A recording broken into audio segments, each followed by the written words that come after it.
Tax কি শুধু হিসাবের বিষয় না আইনের প্রয়োগ? বিসমিল্লাহির রহমানির রহিম।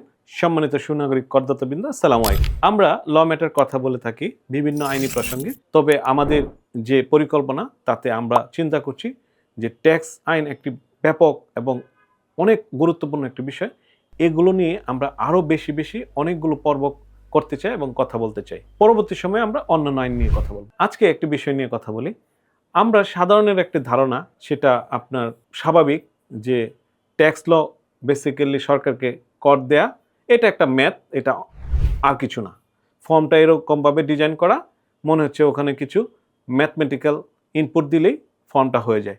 যার ফলে ইদানিংকালে একটি প্রবণতা তৈরি হয়েছে অনেকের মাঝে, যে তারা যেখান থেকে যার মাধ্যমে আপনার এই ফর্মটা ফিল আপ করে নিয়ে নেয়। এবং আমাদের সমাজে প্রচলিত আরও কিছু মিথ আছে, যেগুলো এরকম যে ট্যাক্সের যে ফর্মটা, যেহেতু এটা ম্যাথমেটিক্যাল একটা বিষয়, অতএব এটা ম্যাথ ছাড়া আর কিছু নেই। এবং বাজারে এক ধরনের মানুষ আছেন, অনেক প্রফেশনাল আছেন, যে হিসাববিদ আছেন, যাদের অ্যাকাউন্টস ব্যাকগ্রাউন্ড, অনেক সার্টিফাইড হিসাববিদ, তারাও এই বিষয়টাকে এমনভাবে অ্যাপ্রোচ করেন, মনে হয় যেন এই আয়কর আইনে এবং এই রিটার্নে ম্যাথ ছাড়া বা অর্থাৎ অঙ্ক ছাড়া আর কিছু নেই। অঙ্ক সবসময় ভীতিকর একটি বিষয়। ট্যাক্স সবসময় একটি অনিচ্ছা সত্ত্বেও দেওয়ার মতো একটি বিষয়। আসলে কি ট্যাক্স শুধু ম্যাথ? আমি অন্তত পক্ষে একজন পেশাজীবী হিসেবে ট্যাক্সকে শুধু ম্যাথ বলতে রাজি নই। যদিও আপনারা দেখে থাকেন যে বর্তমানে যে আয়কর বিভাগ একটি ই রিটার্ন পোর্টাল তৈরি করেছেন, এখানে শুধুমাত্র নিউমেরিক্যাল ফিগার ডাটা ইনপুট দিলেই হয়ে যায়। আপনিও ভাবছেন একজন করদাতা হিসেবে সত্যিই তাই। যার কারণে আপনি অনেক সময় দেখা যায় মহল্লা থেকেও এই সেবা নিয়ে থাকেন। হয়তোবা সে কম্পিউটার জানে, আপনি জানেন না, কিন্তু তার কাছ থেকে সেবাটা নিয়ে যাচ্ছে। ঠিক একইভাবে আমরা যারা হিসাব করি, অর্থাৎ অ্যাকাউন্টস ব্যাকগ্রাউন্ডের হিসাববিদ, আমরাও মনে করছি যে করদাতার জন্য আমি শুধু একটি নিউমেরিক্যাল ফিগার বসিয়ে কাজটা সেরে দিচ্ছি।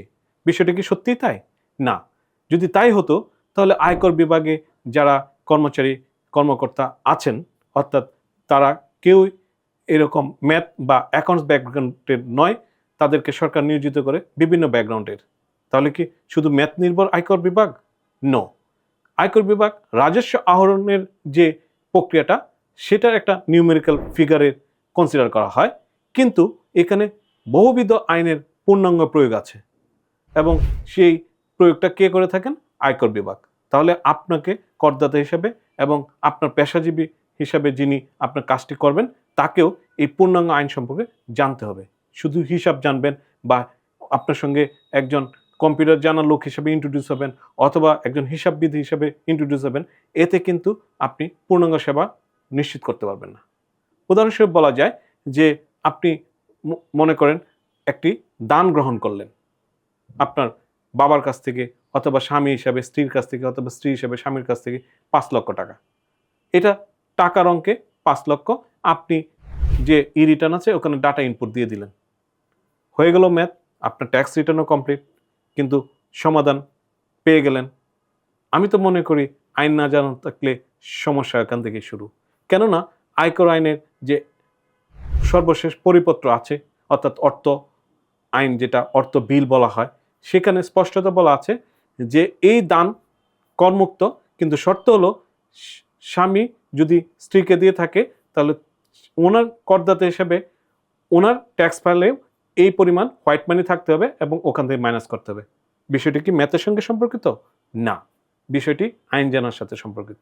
তাই অনেকেই আমরা শুনি, যারা সম্মানিত করদাতা আছেন অথবা যারা আমরা হিসাববিদ আছি, খুব প্রতিষ্ঠিত করতে চাই বিষয়টাকে হিসাব বা অঙ্কের হিসাবে। আপনি আরেকটি উদাহরণ বলতে পারেন যে আমরা যারা পেশাজীবী হিসাবে উচ্চ আদালতে অনেক সময় অনেক মামলা নিয়ে যাই, যেমন অডিট আপত্তিতে পড়লো, অডিট আপত্তিতে আপনার ম্যাথ সম্পর্কে বিষয়গুলো আলোচনার আগে আপনার কাছ থেকে তত্ত্বভিত্তিক ব্যাখ্যা নিয়ে থাকেন সংশ্লিষ্ট আয়কর বিভাগের কর্মচারী বা কর্মকর্তাগণ, এবং এই ব্যাখ্যায় যদি তারা সন্তুষ্ট হন, তবেই আপনার কর আদেশটি করে থাকেন।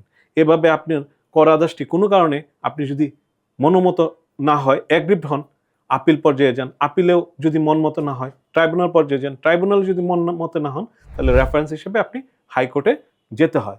হাইকোর্টে মামলা ফাইল করেন অথবা অনেক সময় রিট করে থাকেন। ওখানে কি বিষয়টি শুধু ম্যাথের? না, ওখানে আমরা যারা পেশাজীবী আছি, অর্থাৎ যারা আইন পেশায় থেকে বার কাউন্সিলের সনদপ্রাপ্ত হয়ে এই আয়কর আইন নিয়েই কাজ করছেন, তারা ওখানে বক্তব্য প্রদান করে থাকেন। তারা কি শুধু ম্যাথের কথা বলেন? না, ওখানে তারা আইনের ব্যাখ্যা, বিশ্লেষণ, যুক্তি সবকিছু উপস্থাপন করে থাকেন। তাহলে আপনিই বলুন, এটা কি সত্যি ম্যাথ না আইনের পূর্ণাঙ্গ প্রয়োগ?